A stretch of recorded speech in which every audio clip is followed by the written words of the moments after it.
Herbert Hoover's rather, I guess you could say, unsuccessful presidency, Franklin Delano Roosevelt came into office.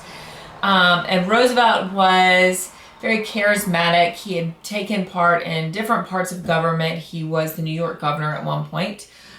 So this presentation is going to look at Franklin Roosevelt, at the characteristics he had, and it's also going to go a little bit more into detail into his suggestions of how to fix what was going on in the American economy during the Great Depression.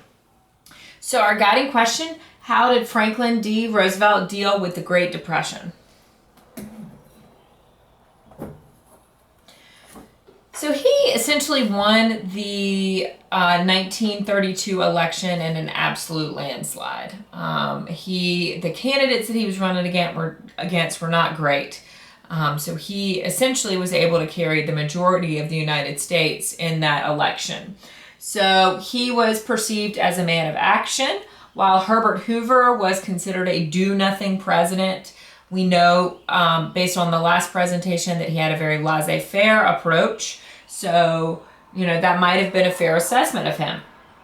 The third party candidate is Norman Thomas, and he was a socialist. A lot of people considered him to be really, really radical, and they didn't feel like we really needed a radical president during this particular time in history. So the results, like I was just saying, was a landslide for Roosevelt and the Democrats. And the voters essentially said, hey, listen, we want government to be more aware and more involved in the welfare of its citizens. So this is Roosevelt's famous inaugural address, and everybody knows this line, the only thing we have to fear is fear itself. We're going to look more into that first inaugural address and compare it to some other recent first inaugural addresses that we've heard. But it was probably the most famous inaugural address of all time. In addition to that famous line, he promised vigorous leadership and bold action. He called for discipline and cooperation and expressed faith in democracy and asked for divine protection and guidance. So all of these things he felt like were going to lead him and his leadership to ending the Great Depression. So some of his personal qualities, he was a born politician, very practical, practiced the art of the possible. He didn't really try to do these outlandish, crazy things. He suggested doing things that actually made sense and were possible. He was a charismatic person who exhibited a warmth and understanding of people, one of those natural politicians. He knew how to handle the press by focusing attention on Washington.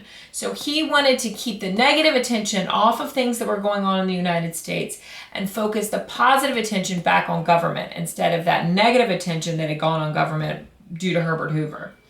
He provided dynamic leadership and in a life of crisis, or in a time of crisis. So the people actually felt like they could relate to him. They felt like he was going to be that energetic leader that Herbert Hoover was not. And he was willing to experiment. He was willing to make mistakes. He was willing to say that he made mistakes. And he was, with some of those experiments, he found some success. So the big thing that he proposed within his first 100 days of office was the New Deal. And the New Deal had the 3 R's: relief, recovery, and reform. He felt, look, those 3 R's would lead the United States out of the Great Depression. So relief was to provide jobs for the unemployed and to protect farmers against foreclosure. So we felt like farmers and the unemployed were the big people he needed to focus on. Recovery was to get the economy back in high gear, to once again encourage that trading on the stock market.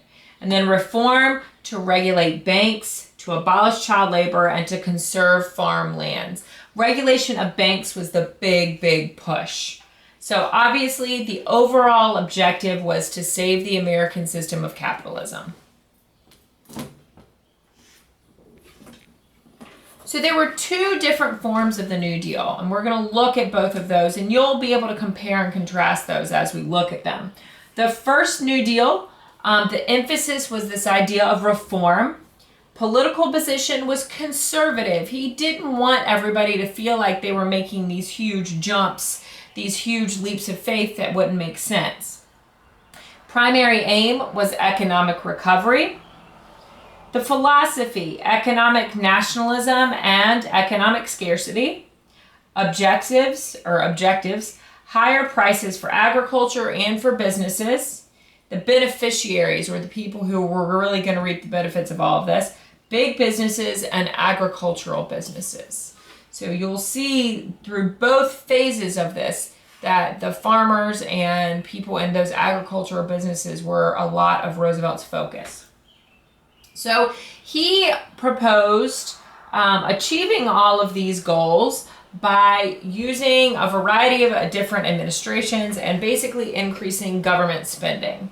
So alphabet soup developed. And this is what historians call all of the aspects of the New Deal. So the NRA was the National Recovery Act, and that was put aside in order to recover industry.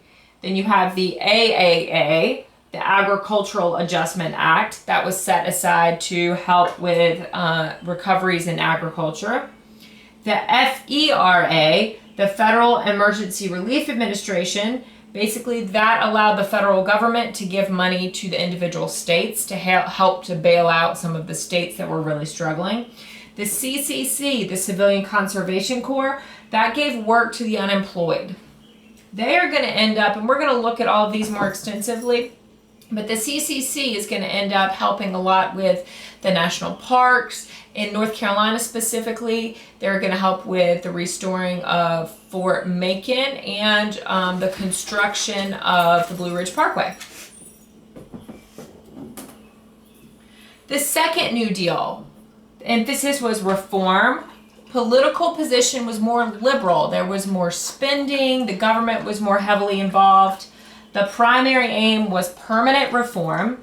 The philosophy, international economic cooperation, and economic abundance. So now we're not only going from people having money, but we're going to people having a lot of money. Objectives were to increase the purchasing power and Social Security for the public. Beneficiaries were small farmers and laborers. So the first one was looking at big farms and big businesses. The second one was looking at small farms and individual laborers.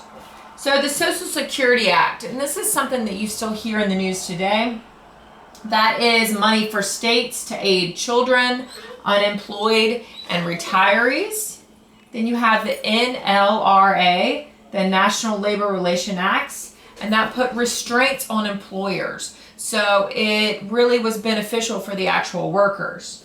Then you have the Agricultural Adjustment Act. This is the second version of that.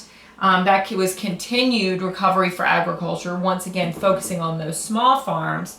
And then you have the USHA, the United States Housing Authority, and that was basically to clean out the slums, to clean out the Hoovervilles, and to basically have better housing.